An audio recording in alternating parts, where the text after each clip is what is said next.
अस्सलामुअलैकुम dear viewers, आज हम पढ़ेंगे रोज़मर्रा इस्तेमाल के फ़िक्रात, जो हमारे ऐसे फ़िक्रात जो हमारी रोज़मर्रा की ज़िंदगी में इस्तेमाल होते हैं। Sentences used in our daily life, ये आज का हमारा टॉपिक है। तो इसमें हम उन सेंटेंसेस के बारे में जानेंगे जो हमारी रोज़मर्रा की ज़िंदगी में इस्तेमाल होते हैं। तो आइए शुरू करते हैं। सबसे पहला फ़िक्रा है हमारे पास, आप कौन होते हैं ये सवाल करने वाले। यानी कि कोई बात अगर हुई है और किसी से ने कहा है कि भी आप कौन होते हो ये सवाल करने वाले, तो उसका जो इंग्लिश में आपने जो है ना उसकी ट्रांसलेशन होती है वो क्या होती है। इंग्लिश में हम वो ये बात कैसे कहते हैं, who are you to ask this question. Who are you, तुम कौन हो, टू आस्क पूछने के लिए, दिस क्वेश्चन ये सवाल। Who are you to ask this question, who are you to ask this question, आप कौन होते हैं ये सवाल करने वाले। नेक्स्ट है बराए मेहरबानी या बराए करम बर्तनों में मेरी मदद करें। Please help me with the dishes. Help me with the dishes का मतलब है बर्तनों में मेरी मदद करें। प्लीज़ रिक्वेस्ट के लिए, बराए करम मेहरबानी से अगर आपने किसी ने इल्तिजा की है आपसे, आपने किसी से इल्तिजा की है तो आप कहेंगे please help me with the dishes. उसे भुगतान लगाया गया है। She has been स्लैंडर्ड। स्लैंडर्ड का मतलब होता है भुगतान। She has been slandered, she has been slandered, इसका मतलब है कि उसे भुगतान लगाया गया है। नेक्स्ट है, आप जश्न की पार्टी कब फेंकेंगे। आप जश्न की पार्टी कब फेंकेंगे। When will you throw a celebration party? When will you throw a celebration party? Next है कपड़े झाड़ो। कपड़े झाड़ो का जो है ना इंग्लिश में कहते हैं ring the clothes, ring the clothes, ring the clothes. आपको इस किस्म का मौका कभी नहीं मिलेगा।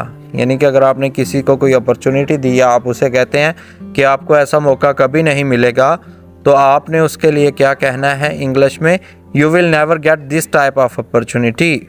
अपॉर्चुनिटी का मतलब होता है मौका, गेट हासिल करना, दिस टाइप इस तरह की अपॉर्चुनिटी, मौका, नेवर कभी नहीं, you will never get this type of opportunity, आपको इस तरह का इस किस्म का मौका कभी नहीं मिलेगा। क्या आपने अपना नाश्ता ख़त्म कर लिया। Have you finished your breakfast. तो अगर यहाँ पे कहा जाए कि आपने अपना काम ख़त्म कर लिया, have you finished your work, ठीक है। तो यहाँ पे फिनिश का मतलब है ख़त्म करना, ब्रेकफास्ट का मतलब है नाश्ता, यू का मतलब आपने, हैव का मतलब डन। क्या आपने नाश्ता कर लिया है, have you finished your breakfast. Next है, कम अज़ कम आपको इसकी उम्र का ख्याल रखना चाहिए था। कभी कभार ऐसे बात होती है कि जब हम बड़ों से कोई मामला होता है तो कुछ दूसरे लोग एक दूसरे कहते हैं कि कम अज़ कम आपको इनकी उम्र का लिहाज तो रखना चाहिए था। तो क्या ख्याल रखना चाहिए, कम अज़ कम आपको इसकी उम्र का ख्याल रखना चाहिए था। तो इसकी इंग्लिश होती है at least you should had regarded his age. At least you should have had regarded his age.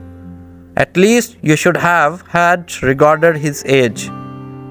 At least you should have had regarded his age. कम से कम आपको उसकी उम्र का ख्याल रखना चाहिए था। इस मुर्गी के टुकड़े की कीमत कितनी है। How much does this piece of chicken cost? तो इस मुर्गी के टुकड़े की कीमत कितनी है। How much does this piece of chicken cost? आपको उस चेहरे पर ये कहना चाहिए, आपको उसके चेहरे पर ये कहना चाहिए, आपको उसके चेहरे पर ये कहना चाहिए। You should say this on his face.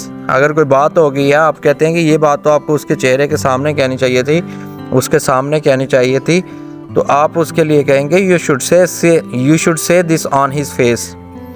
हम वक्त से पहले वहाँ पहुँच जाएंगे। We will reach there before time. We will reach there before time. हम वक्त से पहले वहाँ पहुँच जाएंगे। We will reach there before time. Next है, हिकमत ज़्यादा ताकतवर ताकत है। हिकमत ज़्यादा ताकतवर ताकत है। Wisdom is more powerful strength. Wisdom कहते हैं जहानत को, हिकमत को, दनाई को। हिकमत ज़्यादा ताकतवर ताकत है। Wisdom is more powerful strength. Next है, जैसा चाहो करो।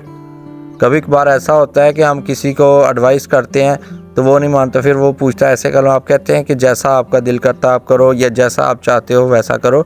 तो उसको कहते हैं इंग्लिश में do as you wish. Do as you wish, do as you wish.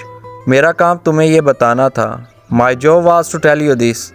कभी कभार कहते हैं कि मेरा काम था आपको ये बात सिर्फ बताना, आगे मर्ज़ी आपकी है। तो हम इसके लिए जो वर्ड सेंटेंस इस्तेमाल करते हैं, मेरा काम तुम्हें ये बताना था। My job was to tell you this, my job was to tell you this. Next है वो बहुत शक्की है। इसकी इंग्लिश होती है ही सो स्केप्टिकल। स्केप्टिक होता है शक, तो स्केप्टिकल शक्की। ही सो स्केप्टिकल। क्या आप कपड़े धोने में मेरी मदद कर सकते हैं? Can you help me do the laundry? Can you help me do the laundry? Can you help me do the laundry? क्या आप कपड़े धोने में मेरी मदद कर सकते हैं? नेक्स्ट है तुमने मुझे कभी अपना दोस्त नहीं समझा। You have never considered me as your friend. तुमने मुझे कभी अपना दोस्त नहीं समझा। You have never considered me as your friend. Consider का मतलब होता है समझना, तसव्वुर करना। फ्रेंड दोस्त, नेवर कभी, तो नॉट यू हैव नेवर कभी नहीं, you have never considered me as your friend. तुमने मुझे कभी अपना दोस्त नहीं समझा। तो डियर व्यूअर्स, ये वो सेंटेंसेस थे जो अमूमी तौर पर हमारी डेली कन्वर्सेशंस में इस्तेमाल होते हैं। तो इनको याद करें, इनकी प्रैक्टिस करें।